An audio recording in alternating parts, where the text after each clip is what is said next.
the shoulders of great women like yourself that we stand. I mean, Mahan has been working with Lincoln Center for 30 years. That is excellence, you know. This is an institution. So for her to say, you know what, yes, let's do this to support Zain, for me is really touching, you know. You know, there's a proverb which says, if you want to go far, go together. If you want to go fast, go alone. I flipped it. Yeah. So I'm just going to welcome Mahan to tell us a bit about the film festival. Thank you, Busie. Thank you, all. This is really a great way to start this year's festival. It fell in our laps, and I think it was meant to be. You know, we start with the spoken word, with our oral tradition, spoken word, and then literature. So good evening and welcome. On behalf of Ponce Global Film at Lincoln Center and the African Film Festival, we thank you for joining us this evening as we celebrate the launch of Zain's book, Where the Children Take Us, which is richly inspirational memoir that takes the reader into intimate worlds of life's journey and lessons.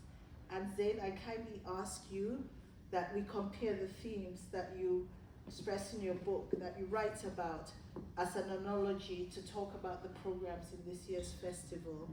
A wonderful homage to mothers, resilient African womanhood, exploring dreams, adversity, widowhood, parenting, migration, race with uncommon earnestness. In this remarkable tapestry, we find purpose, principle, devotion, perseverance, transcendence, and hard-earned success blooms. Like the New York African Film Festival, it is about voice, it is about culture, it is about heritage, it's about identity, it's about narrative, traditions, and common humanity.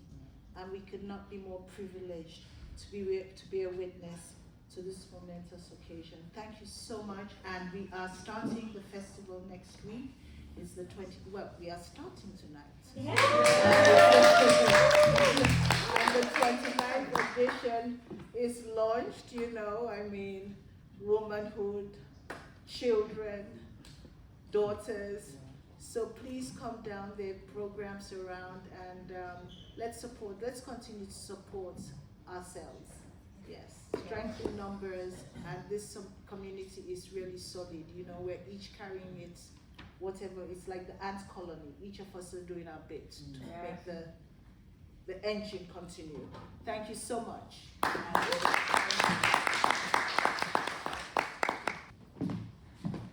Thank you very much, Mahan, for that call to action and also kicking off this event. I'd also like to thank you, Bankiti Kumalo, our legend. Five-time Grammy-winning bass player. Also behind Graceland, Bankiti Kumalo came all the way from Pennsylvania to support this event. Bankiti, I appreciate you, my brother. Thank you so and Bankiti continues to impact communities, even having the ukulele.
acknowledge the author once again, Zain. Zain, thank you. I mean, Zain, this book reminds others who want to dream big, who have audacity, that you can do it regardless of your background. Yeah. And that's one of the reasons when I selected the panel, I thought of people who fit where the children take us. And this includes Madame McDella Cooper, who's the first woman in Africa to start a political party. Of course. Let me say something about Mandela. Some people don't know. Most people of African descent in New York, somehow Mandela has been involved behind the scenes in helping with getting funding. That person who doesn't go and talk about what she has done for people, but she has transformed lives. But also, she built the first tuition-free school in Liberia with the Mandela Cooper Foundation. And her first graduates are going to Notre Dame. Wow. Yes. So I met Mandela over almost 20 years ago. And so it's amazing to see her full circle now trying to also push for women in policy. That's one of the things she's been pushing for. Heather, I want to acknowledge Heather Ibrahim Lethers. We met at Goldman Sachs at the Newsweek. We were in the Newsweek panel together. And she had just founded the Global Fund for Widows, which has impacted the lives of 23,000 widows. Her grandmother was a widow herself. She's Egyptian American. So, sometime in June, she's pushing, there's an event, there's something that's happening at Capitol Hill with Heather. So welcome, and many single mothers, whether it's single parents, people who are facing adversity, that you can do it regardless.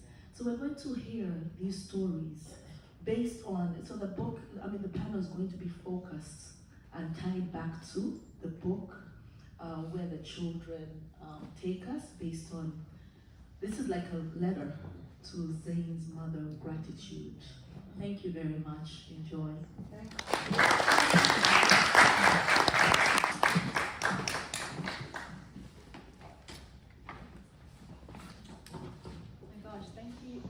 So much for coming today. It means so much to me because I just don't feel as though, especially somebody who works in mainstream media, I just don't feel as though the stories that we tell about Africa are diverse enough, are rich enough, are colorful enough, are vibrant enough.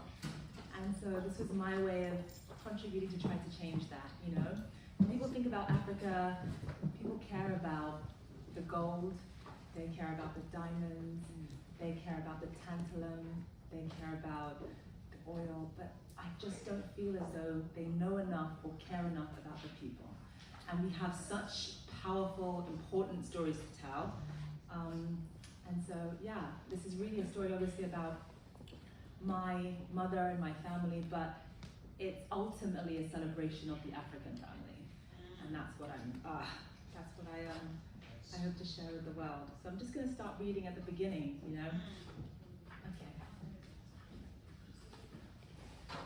Okay. I'll start with the prologue. There is tragedy in my story, but my story is not a tragedy. It is a story of grit, grace, and perhaps above all, a story of extraordinary triumph that I want to share with the world. To be fair, it is my mother's story more than mine. That she even lived long enough to become a mother is no small miracle. Up against soul-crushing challenges detailed in the pages ahead, Obiajulu Justina Ejiofor raised 4 children who shattered every expectation. Her unique parenting style, her life-changing sacrifices, and her unrelenting discipline are the reasons my brother is today an Oscar-nominated actor. They are the reasons I am an anchor at CNN with degrees from Oxford and Columbia, my sister a medical doctor, and my eldest brother a successful entrepreneur. People usually underestimate my mother. By all appearances, she's an ordinary woman, small in stature and quiet. She speaks slowly, with the sing-songy cadence of the tiny rural village in Africa where she grew up. She likes to ride the bus, wears modest clothes, and is often too shy to make eye contact with strangers. She is also someone who fought with every fiber of her being for her family. She carried us through a staggering tragedy, shielded us from the violence in our neighborhood, and devoted every spare cent to our education. She barely finished high school, but taught herself Shakespeare, French, and the piano, just so she could teach us. She plastered clippings of Black success stories all over our walls to remind us what we could achieve. And after 10-hour shifts each day, hosted late-night study sessions so we'd always be one step ahead in school. My mother would tell you she did nothing special. In a way, I suppose she's right.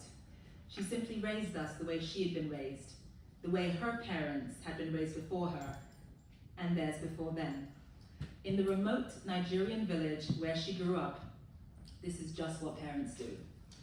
Back home, mothers and fathers sometimes go to extreme lengths, doing things you might find wacky, weird, or even a bit frightening to elevate the lives of their children.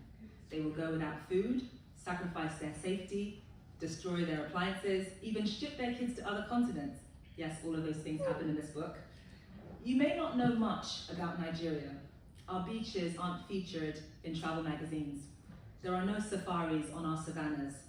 Tourists don't swarm our monuments to pose for pictures. But there is one area where we do shine.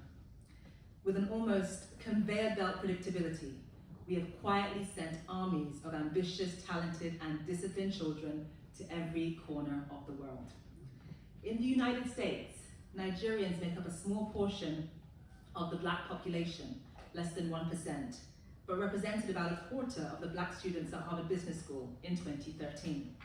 As of 2006, Nigerians were the most educated immigrant group in the United States. 17% held master's degrees and 4% held doctorates. And by 2021, 3 of the top 5 richest Black people on earth were Nigerian. This is a culture that has, in my mother's lifetime, faced so much civil war, ethnic cleansing, and one of the world's worst famines, and found hope with so little. That's because we see ourselves as overcomers, people who have not folded but grown stronger under the weight of our country's painful history. Somehow that history, as raw and as complicated as it may be, has only strengthened our resolve to fight for our children. It is that resolve that generations of men, women, and children have drawn from. And as you will see, my mother is a giant among them. This is our story. So I'm just going to read a little bit from chapter 1. I can't remember most of what happened that Sunday in September. I couldn't tell you what the gospel reading was at Mass that day, or whether Auntie Fatu came over to braid my hair in cornrows, or which culture club song was playing on the beat-up radio in my bedroom. None of that really matters anyway. Everything about that Sunday was so routine, so plain, so unremarkable, until the phone rang. My mother had been waiting for that sound since morning, never straying too far from the living room just in case she missed it. Everything she'd done that day, frying plantains, leafing through the Argos catalogue, ironing my brother's school shirts, was all a plot to fill time. She kept telling us to turn down the television so nothing would drown out the sound. She was anxious, fidgety, we all were. When the phone rang at 6:30 p.m., she finally gave herself permission to exhale. Arinze, she said. It was supposed to be my dad. He was supposed to explain why he still wasn't home, to apologize for the 8 hours of worry he'd put her through. But the voice on the other end of the line wasn't his. This voice was nervous. It hesitated and stuttered. It took a deep breath and mumbled 2 sentences that brought one chapter of our lives to a swift and sudden end and started an entirely new book. Your husband and your son have been involved in a car crash. One of them is dead, and we don't know which one, the voice said. It's human nature to fear the worst when we don't hear from a loved one for several hours, but usually the worst doesn't happen. Usually, everyone ends up all right. This was not one of those times. My father and 11-year-old brother were 4,000 miles away on a father-son road trip. Long-awaited quality time together after a busy summer.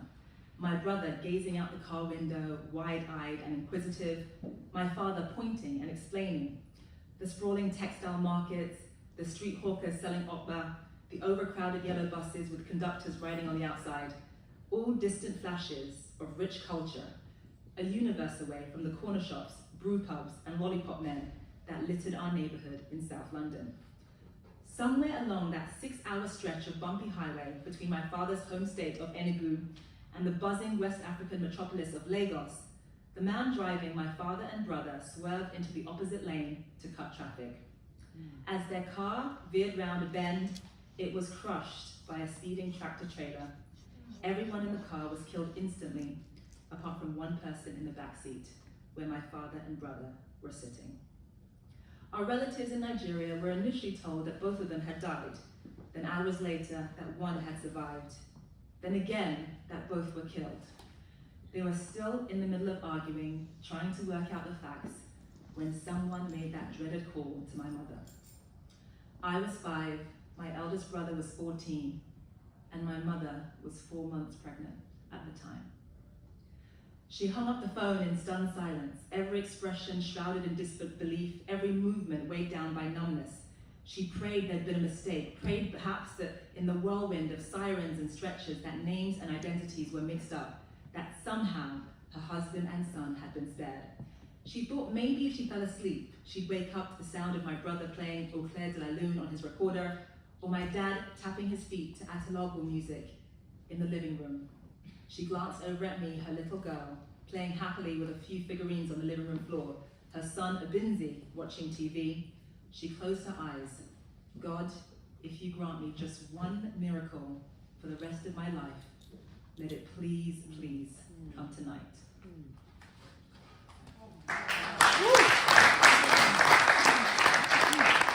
Zain, thank you so much for the reading. I hope there's an audiobook coming, right? Yes, we haven't, it's on Amazon. Oh, it's on Amazon, okay. It seems amazing.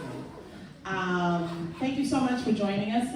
We are here to celebrate Zain's book, but I'd love to introduce, I know Busie gave an introduction, but I'd love to read your bios, Heather and McDella as well. So I'll begin with you, Heather. As founder and president of the Global Fund for Widows, Heather Ibrahim Lethers has raised millions of dollars toward the little known and often overlooked root cause of global poverty, widowhood. In addition to economically empowering 23,000 widows in the developing world, Ms. Ibrahim Lethers has innovated a financial inclusion platform that is bringing banks to the world's poorest and most vulnerable. For this groundbreaking work, Ms. Ibrahim Lethers has been nominated for the Nobel Peace Prize in 2021. You hear that?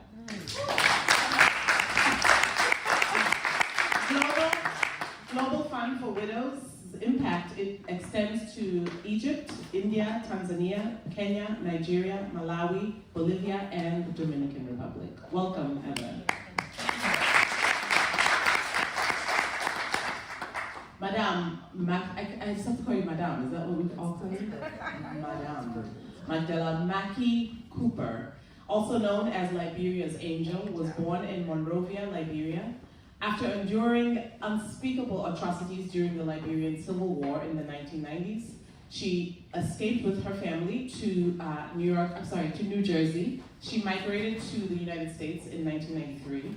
While working an illustrious career in corporate America, she kept Liberia close to her heart and always donated funds and resources back to the people back home. This was the catalyst for the founding of the McDella Cooper Foundation, whose mission is to educate, train, and motivate Africa's most vulnerable children, disadvantaged youth, and marginalized women. Among her many accomplishments to date, Ms. Cooper has launched the MCF Academy, a tuition-free boarding school for vulnerable and at-risk children. She also ran for president of Liberia in 2017. Today, she is the political leader of the Movement for One Liberia, whose mission is to provide democratic rights and civil liberties for every Liberian. Welcome. What an incredible panel. And I think everyone's autobiography on the stage is directly correlated to the book, Zain's book. You know, I want to begin, Zain, by thinking about your mother. You set it up as this is really essentially a book about your mother. And when I hear the phrase "where the children take us," and I think of our parents, our African parents, where our children take us was never a focus. It was where your parents were taking us. So how did you come up with the name of the book, and tell us more about why Where the Children Take Us? Yeah, so, you know, even though I read from a chapter that obviously was very painful, and, you know, I often describe it as an emotional earthquake, you know, the essence of the book is really one of hope. And so, I mean, I detail after I describe what happened to our family in September 1988. I detail really how my mother changed. You know, initially she was in this very kind of catatonic state. She, you know, came back to London after burying my father and locked herself in her bedroom. And just, we would hear screams and cries and wails on the other side of the door. And, you know, for a period of time, we didn't really have a mother or a father. And when I talk about the fact that when, you know, my brother started to go off the rails, you know, my oldest brother, who was a straight A student, ended up being kicked out of school. You know, obviously as a Nigerian immigrant, you know, it was heartbreaking for her. So her heart broke again for the second time. And at that moment, when she realized that her family's future was at stake, she almost became a completely different person. She really began to fight for us. And in the book, I list all of, and we'll get into this, all the different parenting strategies that she used to keep us focused, including a family book club, including cutting out images of Black success stories in the newspapers and plastering it on our walls, especially if she found an article about African success.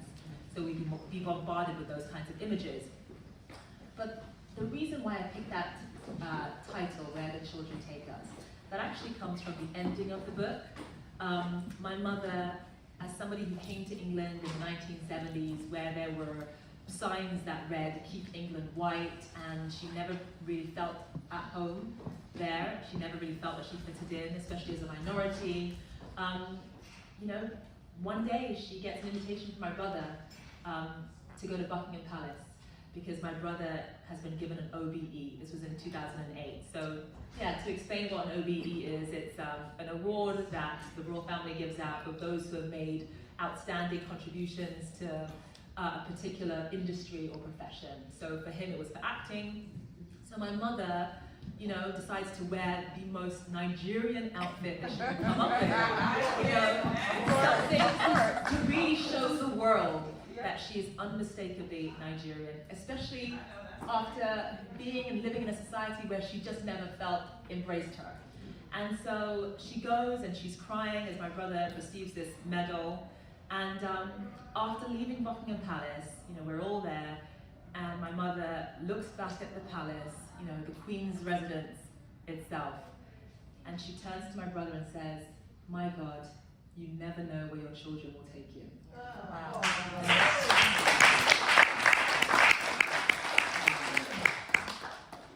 Stunning. Can you tell us what your mother's name means, Obiajulu? My heart is at peace. Okay. You begin the book with a quote from Shakespeare, and it says, "Action is eloquence." Shakespeare shows up quite a lot in this book. A few times kind of made me tear up, especially when the time your mother sees your brother in a play for the first time. Can you tell us why, you know, Shakespeare is such a huge influence in your family's life, and also why that particular quote? Shakespeare is huge because, you know, after my brother survived that car accident, there's a couple of things that I should let people know about, you know, my brother Chiwetel. So he was the only survivor in that car crash, and, you know, initially people had thought that he had passed away as well. So much so that he was actually taken to the morgue. And it was only when they arrived at the morgue that they realized that my brother was still breathing. You know, somebody shouted, "Hey, this one is alive," you know? And so my brother, after surviving that and living through that, was really sort of lost as a child, you know? There was nothing that could really make him smile or bring him joy. And he was definitely lonely and isolated in school, just wasn't really the same, sort of a shell of who he used to be. And so one day he goes to school, it's the sort of fall, winter of 1990, he's 13 years old, and in his English class they're reading a play. And they usually focused on novels, but this time it was Shakespeare's Henry IV Part 1. And so they told every child in the class that, you know, everyone has a character that they're going to read in the play. And for some reason, he just in that moment, as a 13-year-old boy, this Nigerian boy who never felt, you know, accepted or sort of comfortable in school, just fell in love with William Shakespeare. I can't really explain it. He developed this deep passion, and I think that, you know, when you go through something like that kind of car accident, it's almost as though the complexities of Shakespeare's characters speak to you, and they really resonated with him. And he became obsessed, and when I say obsessed, I mean obsessed with Shakespeare. So much so that he would write famous Shakespeare quotes all over his wall. And, you know, my mother didn't really know much about Shakespeare at all. And she would just see her son writing all these Shakespeare quotes on his wall, and she just thought it was gibberish. She thought it was nonsense, and she actually would get paint and paint over it, not realizing that something amazing was happening. So Shakespeare, in a way, was kind of responsible for bringing my brother back to life after that accident. And you know, he just fell in love, you know, and it became his focus, his sort of sole kind of reason for being. And I detail in the book this amazing scene where, you know, obviously as a Nigerian mom, she wanted my brother to become a doctor or a lawyer, just something that she could explain to her friends. You know, what does your kid do? Oh, he's a doctor. And then it's only when she gets to my brother's school one day and the teacher stops her as she's leaving after dropping him off. The teacher says, "I need to talk to you." She's like, "Okay, what?" And he says, "I just need to let you know, you might not realize this, but your son is one of the most talented actors I have ever come across. I know he's just a kid, but he's extraordinary. And we're having these plays, and I just want to let you know that it's a bit strange because your son is the only child in our performance that doesn't have a family member in the audience. So I really feel that you should watch him perform." My mother, being a single mother, juggling, my sister had just been born then, juggling raising 4 kids by herself, initially wasn't really interested, to be perfectly honest. And the man insists that you really need to see it. And there's a bit of shame there as well. You know, imagine you're the only parent that doesn't show up to support their child in a play. And so my mom goes to this play, and it's Shakespeare's Measure for Measure.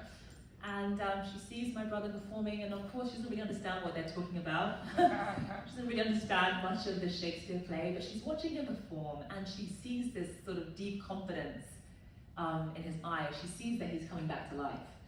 And at the end of his performance, my brother comes out at the curtain call, and there is a massive standing ovation for him. And there she is, you know, Nigerian woman, again, never felt accepted in this sort of obviously majority white country, never felt that she really belonged, never felt respected. And here she is in this sort of, you know, all white auditorium in South London. And everybody in the audience is showering her son with so much praise. And she never thought that she would see that, especially for nothing more than a play, you know? And so in that moment, she realizes that maybe it is her responsibility to help him channel his best self. You know, my dad was a doctor, but really he was, if we're honest about what he was truly passionate about, he was really a musician. And he only became a doctor because he thought that it would make the people around him happy. If my dad had his way, he would be a singer, through and through. And so my mom realized that, listen, my husband didn't even do what he was passionate about. He chose a profession to make other people happy, and he lost his life. And so maybe it's sort of incumbent upon me as Shotel's mother to not let that happen again, to let him actually live out his dreams. And so, yeah, the rest is history. Wow. I love how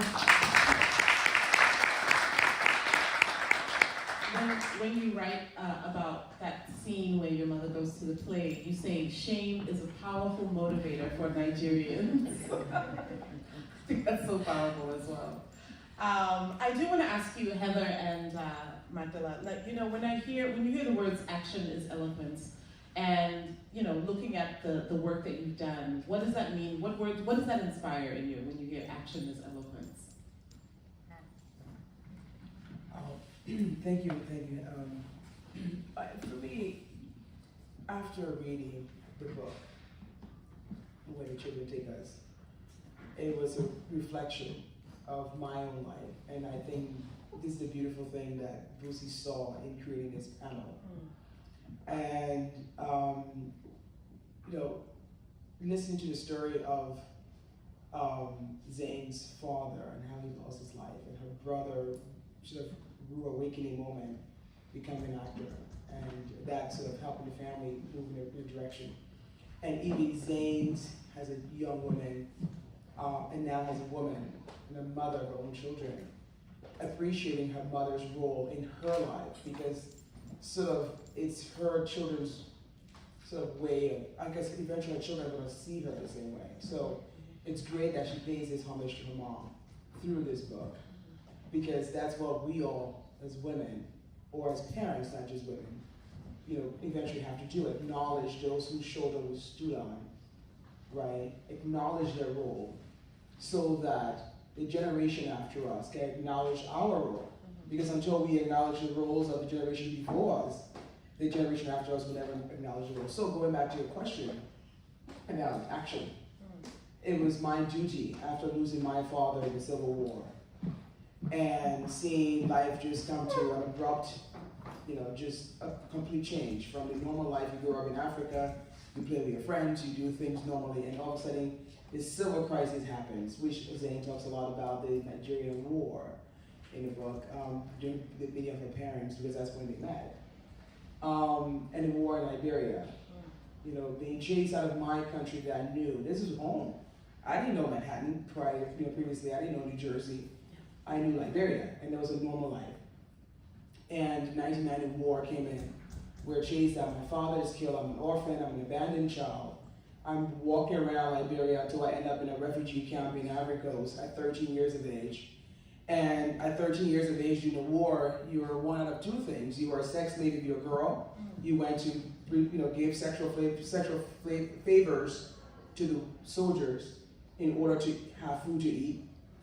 Or if you're a boy, you're recruited to fight the war. And as a 13-year-old girl, my mother's voice being so impactful told me, if you ever bring shame to my name, I will kill you, because I've already been warrior. I will kill you before you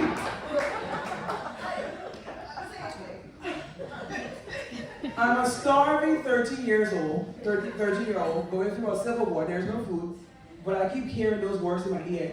If you make me shame, I will kill you. So what do? I tie down my breast, wear overalls, leave my hair open like a boy, so I'm not identified as a girl. And that's how I survived the war, without being raped, without being abused. And I made it to a refugee camp. I said all of this to say, I kept saying to God, if you ever give me a moment to relive, or to just live, I will do something so impactful. I will give my life to you. I will serve. I will serve. Yeah. And to end the question, when I finally came to the United States in 1993, I went to high school in Newark, New Jersey, got a free academic scholarship to a college in New Jersey, was recruited to come and work in corporate America, but I remember the action that I needed to take, the pledge I made to God. If you allow me to live, I will do something with this life that you've given me, because I think your brother goes through that every day of his life. If if you had such a near-death experience, you give your life for either good or bad. And so I guess that's where the question, impact. Yeah. And so my life became a life of impact that was dedicated to others versus myself. Yeah.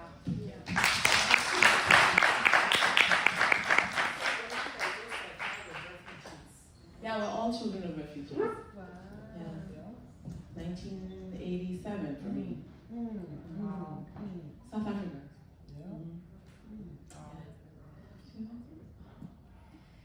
So that's not fair.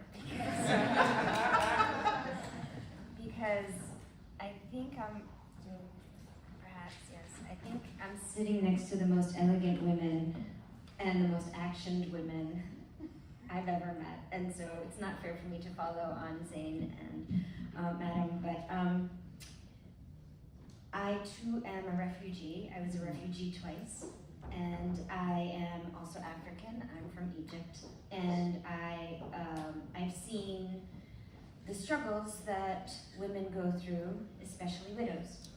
And it came down to a retirement from a very fancy, high-paid job on Wall Street to raise my boys as Egyptian when my grandmother passed away and left me with a big hole in my heart. And as a powered Wall Street woman, I didn't get sad, I got angry, and I started thinking about why her life was such a challenge, and it came down to the moment where she became a widow, that very second where she was disinherited, which is not even a word in the English dictionary, but actually happens to 70 to 80% of widows in the developing world, disinheritance.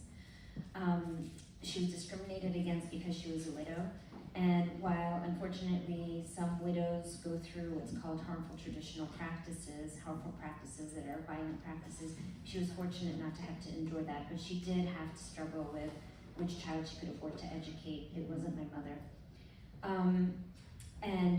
And how to proceed in a struggle for life, very much like your mother. And so when I started reading your book, and I only got the book yesterday, so I'm working, but I recognize all of the resilience that your mother had is really that commitment to survive.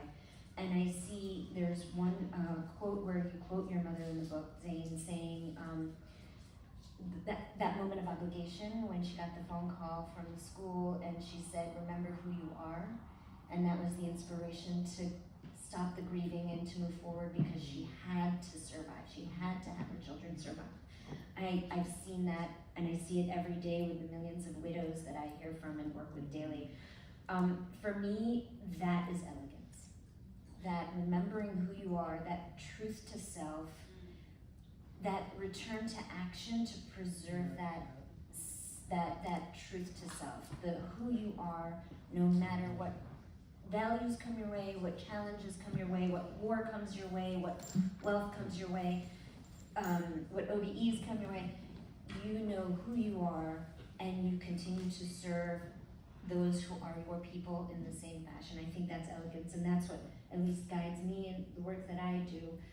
Every day I speak to the mommies in Malawi or in Tanzania, and they say, "Who's this white woman that's talking to us?" And then they're like, "I'm not white, but I'm like, I'm and you know, "Are you happy with the banks that we're building for you?" And they say, "Yes, mommy." And then we have a conversation about how rich they're gonna get. And I said, "Are the men chasing you?" And they said, "Yeah." I'm like, "You gonna get married?" "No." And that brings joy. Oh, thank you.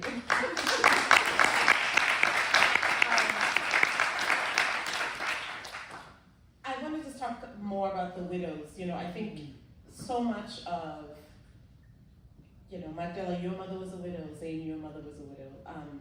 What about the, you know, what you've heard of Zain's mother, is that story common? It's uncommon, right? Yeah. Because she was able to pick herself up in a way that a lot of widows don't get the opportunity. And I think we take advantage of widows, right? Yeah. So widowhood impacts about 300 million women around the world. The issue is that it's never been studied because they're so inconsequential. Nobody cares about them. And a lot of it is an economic decision. So the families don't want to split the wealth. And so when the woman dies, especially when the husband dies, especially if there was a dowry paid for the woman, they want to preserve the wealth. And so she is either banished and she's unable to inherit, so she's disinherited. Sometimes she can't even inherit her own children because their claim to the estate is bigger than hers. So I spent years basically trying to determine what those violations in their human rights are. They're disinherited, which means they're immediately impoverished, which means they're food insecure, which means they don't have access to health, which means they can't educate their children. What happens when they can't educate their daughters? Child marriage. That's the only solution they'll tell me every day. What happens when they can't educate their children? Their sons? Or pay attention to their sons? They're recruited as extremists or in gangs, etc., etc. So it spins this very vicious cycle. And these widows are all leaders.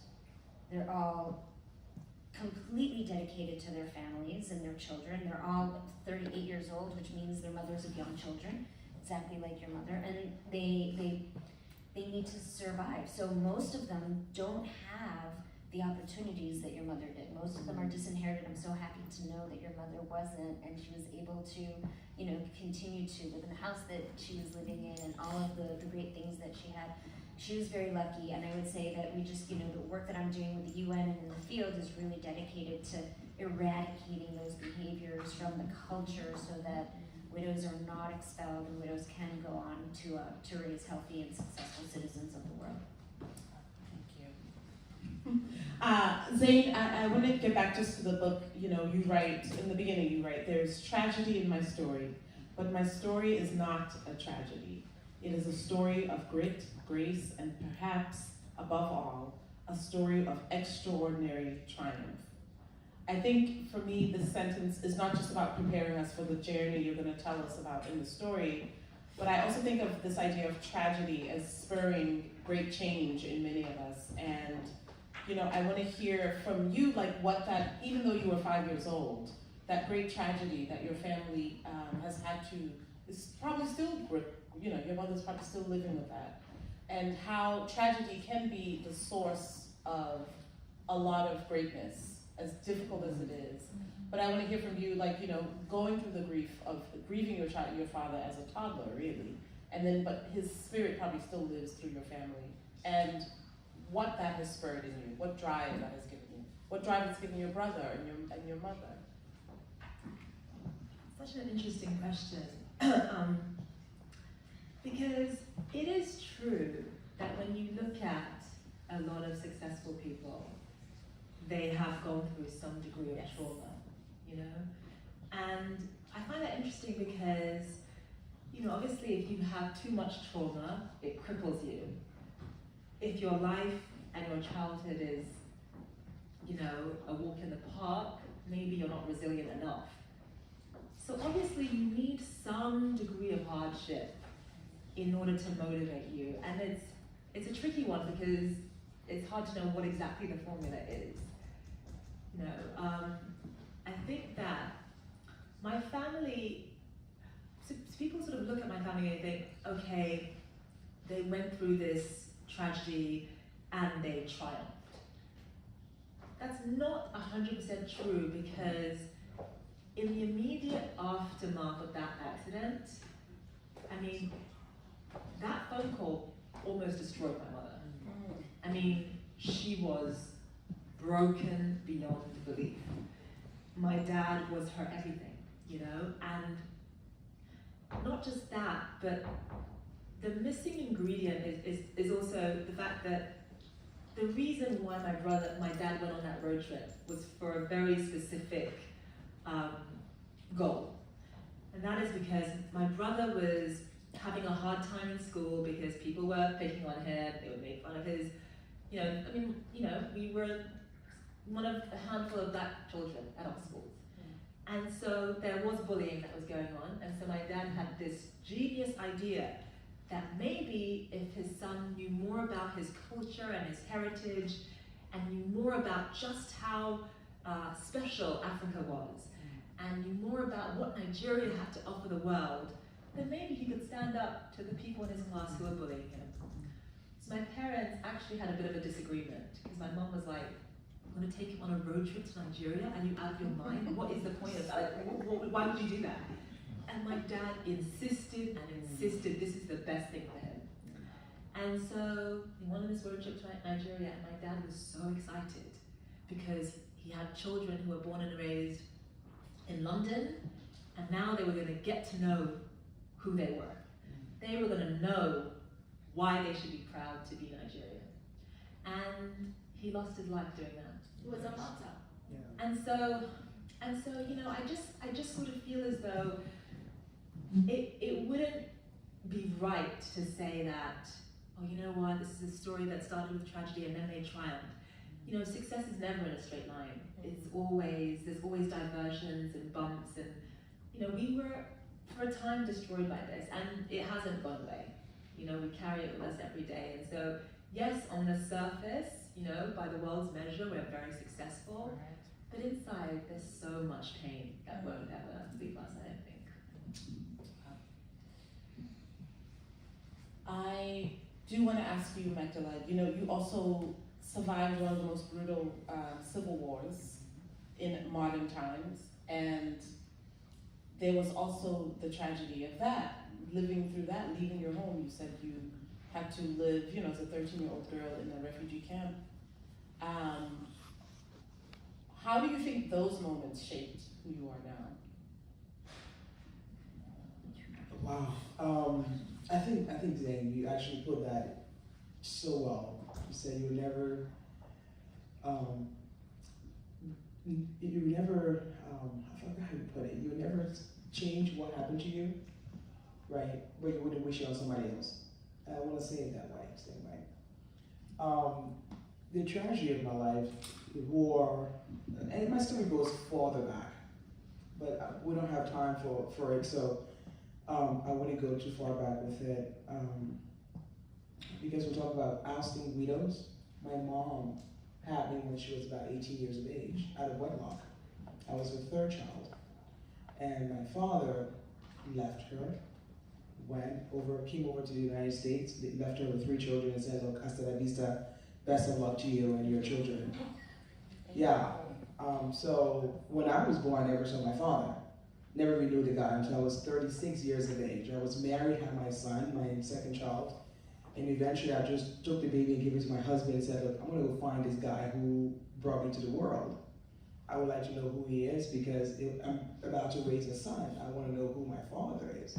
So I called his sister, I went to Pennsylvania, I saw him, and my father never looked up at me. So that's, before the war, there was a whole history that was going on in my family. But my mom, she, like Zain's mom, my mom is an amazing woman. And that's when I was reading the book, although I'm not quite finished yet, because I have to read it 2 times before I get everything out of it. I'm not quite finished yet, but my mom is such an incredible woman. I think the same spark that happened to Zain's mom as I was reading the story happened to my mom. Because it was either, look, I can sit here and sob in my misery, or I'm gonna be the African woman that no matter what's happening, we have got to raise our children. We have got to put food on the table no matter who's standing with us, who's with us, who's not with us. We gotta move this tribe of children ahead. And that was the route my mom took. And so my mom at 18 years of age, her family said, "Look, you're an embarrassment, you are a disgrace, you're 3 kids, you're not married, you gotta get out of here." And so my mom left our village. Her grandparents had this big house where everyone came in, so she had to leave the village. She left us there. She couldn't take her kids with her. She had to leave the kids. So she was ousted and left her kids. And so I didn't see my mom until I was about 10 years of age. I knew, she came and visited once in a while, I didn't know her. Where I was just like, "Oh, that's my mom over there." No hugs, no I love yous, no good nights, no nothing. But it was okay. A lot of young Africans go through this. And even some white kids also go through the same thing. It's life. And so, but my mom decided, okay, she had her light bulb moment where it was like, I gotta do something for myself in order to raise these kids. Her goal was, I'm gonna come back and get my children, and I'm gonna have everything ready for them. So what do? I have to go back to school, I have to educate myself. So she went to Monrovia, found herself in a nursing program, became a nurse, became one of the most amazing nurses in the biggest hospital in Liberia. And so eventually, 84, she got remarried to a very nice gentleman who had 3 kids. She had 3 kids. His wife left him and said, I don't want you and your kids. You keep your kids. And so my mom, met this guy. They came together and they had 6 children, had 3 together. So I was born amongst 5 brothers of my mom, and then she inherited 2 boys from her marriage. So there were all these boys and 1 stepsister. So I saw my mom's moment when she reinvented herself. And when she finally came back to her village, today my mom is a matriarch of the family. There is not one decision made in my family without my mother's involvement. Everyone who told her she was nobody. Yes. She is the one who's paying everyone's rent, who's taking care of everyone's children. All the siblings who are somebody, the boys' children especially, who got the scholarship, who got the education, she's taking care of all of them. And she tried to pull me to it. I was like, look, I'm African, but not that African. I work hard for my money. I need to know who's asking me for my money here. So I love her for that. And that's why I love Zain for honoring her mom. Because that's a reminder to all of us that despite what pain the continent has given us, through the hardship our parents inherited, what destruction, whatever that has happened in the past, the abuse, the mental, physical, sexual, we have got to do exactly what this young lady did. Because that's where the healing process starts. If we don't honor those and we keep walking around here with this hurt, we're just going to be another black person with a statistic. We ain't doing nothing, making no impact, we ain't doing nothing for no one. I had to do what she did. Never saw my dad when to look for him. My mom was so distant from me for years, but I had to love her. Because if one thing she did right, she brought me into this world, and the rest was up to me and God. And so that's how I healed, and now my life has impacted so many Africans. Not just Africans, but I just the ones I can see.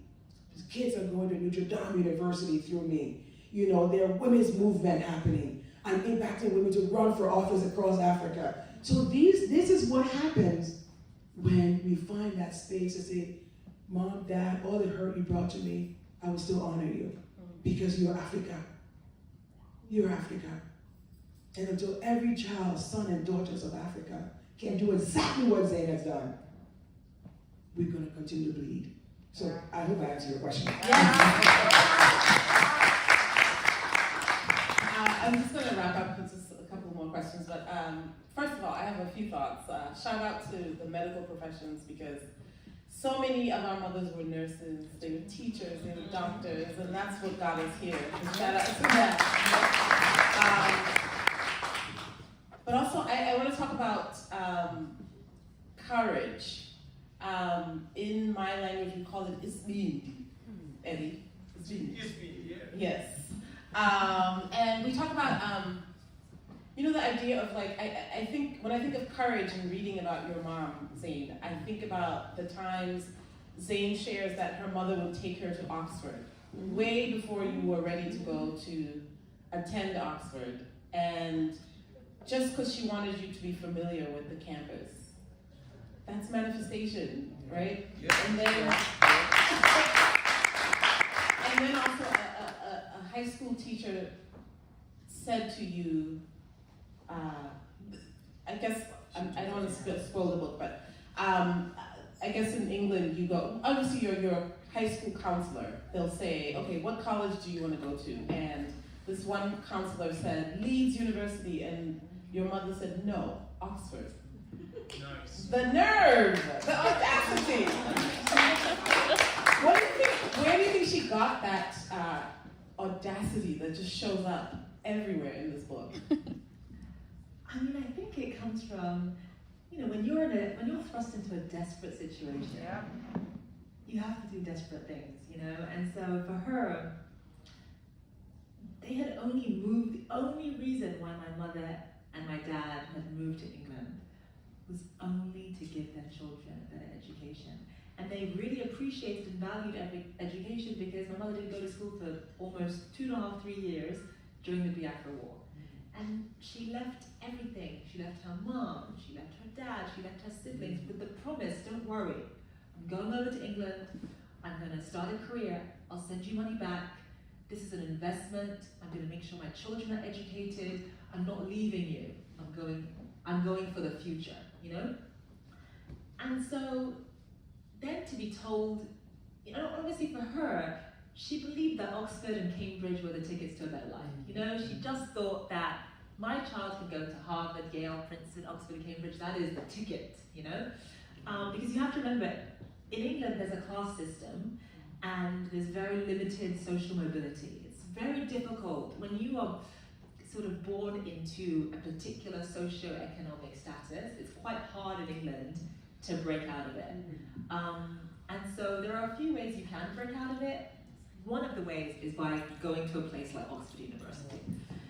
And so, yes, you know, my mom, from the age of 13, would just take me to Oxford. She just wanted me to see it, to smell it, to breathe in the air, just to see that, you know, somebody like me could possibly go there, especially when you're that young. I didn't even know how to pronounce Oxford at the time. I didn't even know why we were going, why the university was relevant. You know, I didn't know, you know, the level of prestige it had or anything. But just by going around the campus, we probably went there 6 or 7 times before I actually applied. And just by going there, I began to think it was normal for somebody like me to go there too. And so it got to the point where whenever as a teenager I misbehaved or I would rebel, she stopped grounding me or punishing me or screaming or whatever. Instead, she would take me back to Oxford to show me what I could aspire to, you know, and that was so powerful because it changed the tape in a lot of people, especially people of color, even if they have the most perfect grades, they don't even apply to places like Oxford. They don't even bother because they just think, this is not for me, I could never go here. But because of so many trips there, I never had that. I really believed I deserved to go there.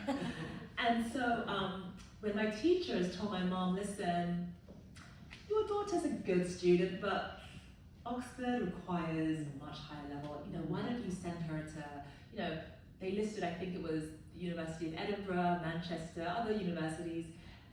Universities my mom, coming from Nigeria, didn't really know anything about. And so she was like, no, she's gonna go to Oxford. And my teachers were like, no, because, you know, her grades are good. I was getting sort of A's and B's, but I wasn't Oxford level. And so my mother came back home and she was, you know, we talked about it. She said, listen, they don't think that you're good enough to apply to Oxford, but don't worry, I'm going to figure out a plan. And That's so, one thing I asked your mother. I have a plan. I know, she had a plan. And so she was in her bedroom for a while and she was pacing her bedroom and she thought to herself, what can I do? Help me God, what can I do to guarantee that my daughter's going to get into Oxford? What can I do to make sure that she's going to go into that university? And she came to my room, she's like, I've got it. I know exactly what to do to guarantee that no matter what, you are going to go to Oxford University. And I said, what, Mom?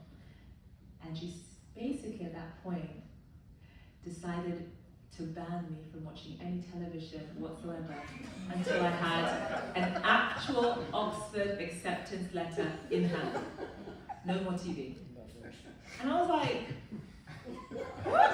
Like, are you out of your mind? Like, no. And so, without television, I began to spend all my time on the phone. I would call boys, call my friends, and that became my way of filling my time. And then, back then in England, you could get these things called residential payphones. They looked like ordinary phones, small phones, but they had a slot for coins on the side. So it's not like these massive payphones that you would see in a phone booth on the street, but they're just they look like landlines, but just a bit bigger. And I remember when I was a kid, I would shake ours and you know, you would hear all the coins. Anyway, she decided to get rid of the landline and bring home a residential payphone. And she said, you can use the phone all you want, but you just have to pay for it yourself. So if I wanted to call a friend, I would have to put in 20 pence into the phone to speak for 60 seconds. So I wasn't earning any money, so of course I never used her money. Exactly. I never used the phone. And so I literally, by the age of 16, I would come home from school and I would have nothing to do but study. Like nothing. And so a couple of times I was like, okay, I'm just gonna go for a walk.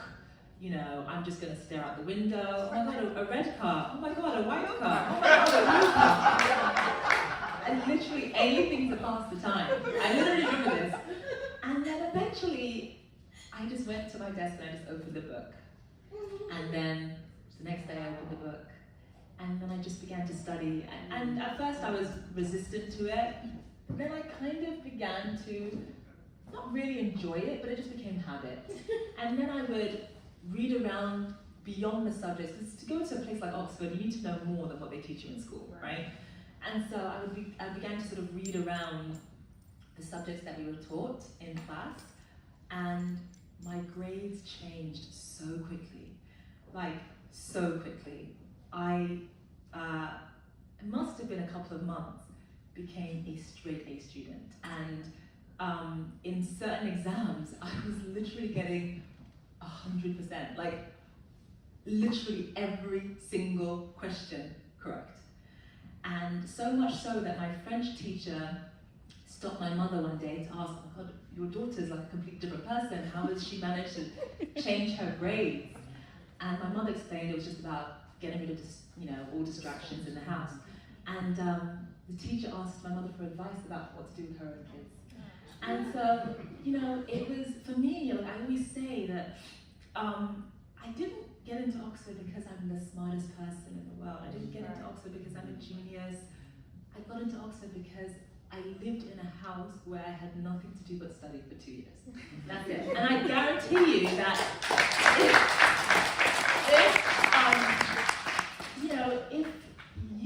if anyone who does that with their child, of course their grades are going to surge. We don't know what university they're going to go to, but there's going to be a dramatic improvement. If they're a B student, they'll become an A student. If they're a C student, they'll become a B. It's just not possible to eliminate distractions and not see the results in terms of grades. And so, 2 years later, I applied to Oxford, and lo and behold, I got in. So, And I want to go back to this idea of audacity and courage. And Heather, you had the audacity to leave Wall Street and then go start a global fund for widows. Can you tell me more about that? I don't even think I understood what I was doing. I think it was just pure naivete.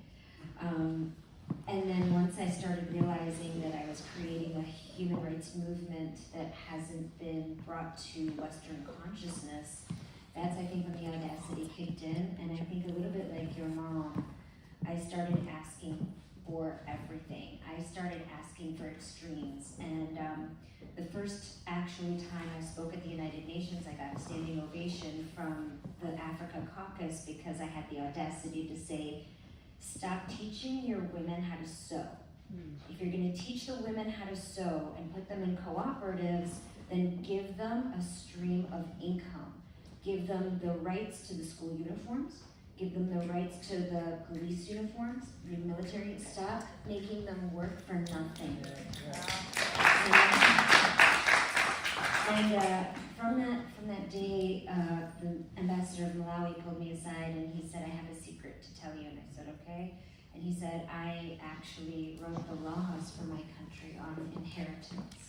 And it was because no one else wanted to do it. I was the lowest in the totem pole and they made me do it. And I said, can I come visit you? And I visited him and I asked him for everything. I said, Your Excellency, if I have your audience, I'm going to ask you for the world. I want to do the first side event at the United Nations, panel on widowhood. I want a resolution. I want this. And I gave him this laundry list, and he passed away before he saw the first side event at the UN on widowhood, but he brought his minister and he made sure that it happened. He passed away a few days before the event. and he didn't tell me that he was dying of cancer. Actually, it was a bit of a shock. But his minister came, and then as soon as his minister announced that she would come, then Egypt got on board, and then as soon as Egypt got on board, she brought Kenya on board, and we had the first panel only 4 years ago. And from there, I just kept on asking for the world. So we held 3 first ever meetings at the UN on widowhood, and then after that, we were getting shut out of everything. We're shut out of every grant. We're shut out of every inserting widows in every document. They would shut the door and slam it in my face every single time. And last year, they shut the door badly. It was the Commission on the Status of Women, 10,000 people descend on New York UN, and a lot of them are ministerial and parliamentarian level. And they were supposed to, add widows to the text of the session. And the Africa group voted unanimously on all the language that I offered. They wanted the language in, and it got shut out. And then we went to the United States, and they put the language back in, got shut out. We put the language back in with the UK, it got spit out again. Korea did not want any language on widows, and so they spit it out. And so I said, stop. I told the whole entire world who was working with me, we're not doing this anymore. And I dusted off a resolution that I drafted one summer night with a colleague 4 years ago, in hopes that one day I could dream, and it was truly a moment of audacity. If you think a girl can dream, then just let her dream, because one day that dream comes reality. I dusted off this resolution that I had dreamt one summer night I could potentially offer to the United Nations, and I gave it to the ambassador of Sierra Leone, who was the daughter of a widow and witnessed her mother being disinherited. Her father passed away in front of them. Minutes later, his family had come to disinherit them, including the clothes that her father was wearing. Like, they took the clothes off his body in the disinheritance. And so she had heard me speak at the UN, and she was supportive, and I gave her the resolution, and I said, we're done with this. We need a resolution, international law. And she said, I'm going to do it, and she did it. We had to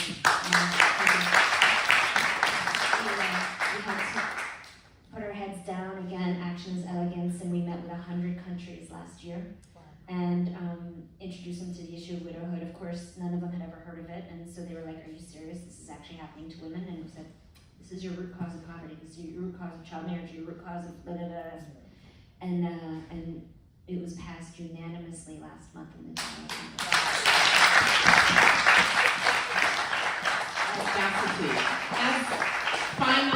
Final question, Madame. I know you know about audacity. You ran for president. Yeah. Tell us about audacity. Wow, that's gonna be a long one, but I will cut it very short. Madame Sirleaf was the first democratically elected female head of state on the African continent, and when she came in, it was a great joy for all of us across the world, for women across the world. Yeah. It was a great joy. And of course, it created this big hoopla in the country. A woman president, this is horrible. So she has served 12 years, 2 terms. Each term is 6 years per term. And so she served 2 consecutive terms.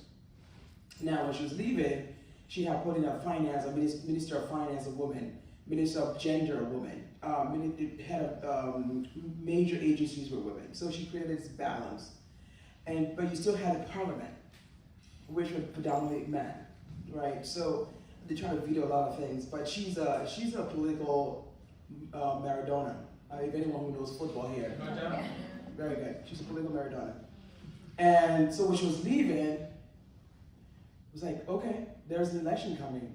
I was in the philanthropic space. I had left New York, built schools in Liberia. I was very happy with the space I was in, but I was driven by policies because I believe the work we do as philanthropists or humanitarians are not private citizens' responsibility to the people of the land. It is government's responsibility. And there were all these Harvard-educated, these big Ivy Leagues women, great women in the country, and no one was standing up for the presidency. Everyone was going for the representative or the House of Senate. And I thought to myself, these nincompoops call themselves politicians, don't know nothing about policies. They're just there to take the brown envelopes. And when you're talking, Heather, about passing law. In my parliament, you just get brown envelope, things that, checked off, and that's it, you just need brown envelope, right? So, long story short, I saw there were 17 men announced their candidacy for the presidency, and I thought, and I was going around talking about one guy who I was trying to support. And I went to one particular friend, Price Mitchell. If you guys are in the Fugees, Price is the third guy in the Fugees. Price is a very good friend of mine. He was like, McDella, what about you? And I was like, Price, what are you talking about? He goes, if you run, I'll support you. Wow. Yeah, and so I was like, Price, you're crazy. I don't know what you're talking about. But literally, I saw the reason why he was saying. I made my announcement. It shook the entire country up. Whoa, there's a woman running. I got all the news media's attention. The UN, everyone's like, there's a woman, there's a woman. I was the only woman amongst 19 male candidates. Wow. And they were like, what do you think you're doing? You think this is a fashion show? You think because you're pretty? You think this is a runway show? Like, they used everything against me. But when they saw, look, I'm a New York City gangster, okay?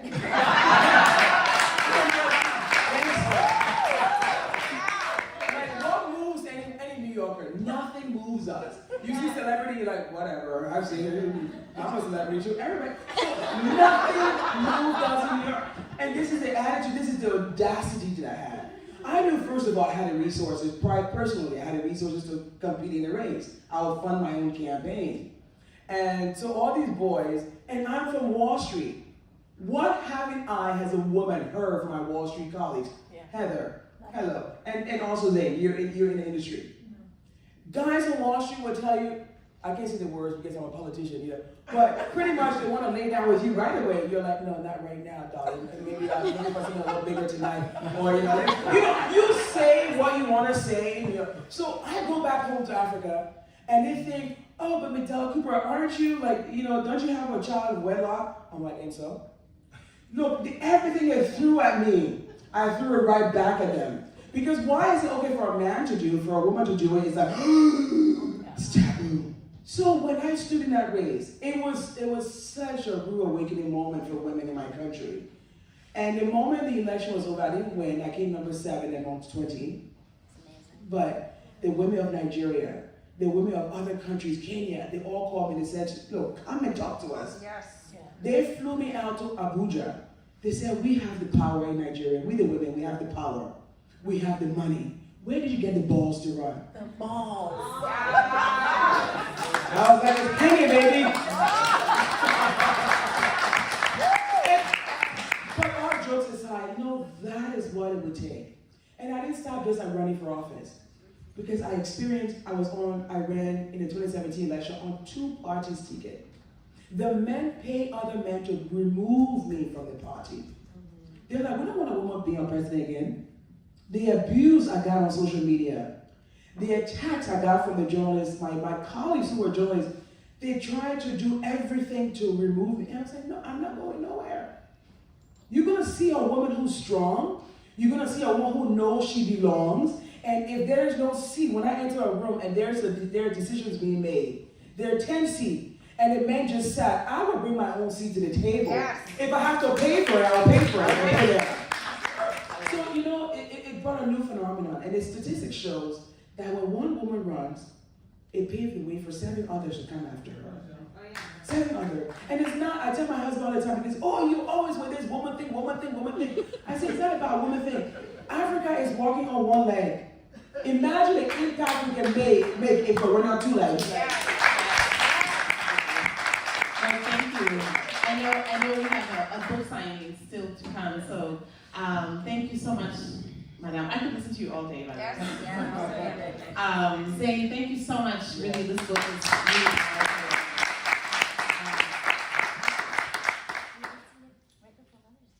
I know, it's a beautiful tribute. Sunday is Mother's Day. It's really beautiful. So we will get to meet you and get some signed copies now, and thank you so much, everyone. Thank you.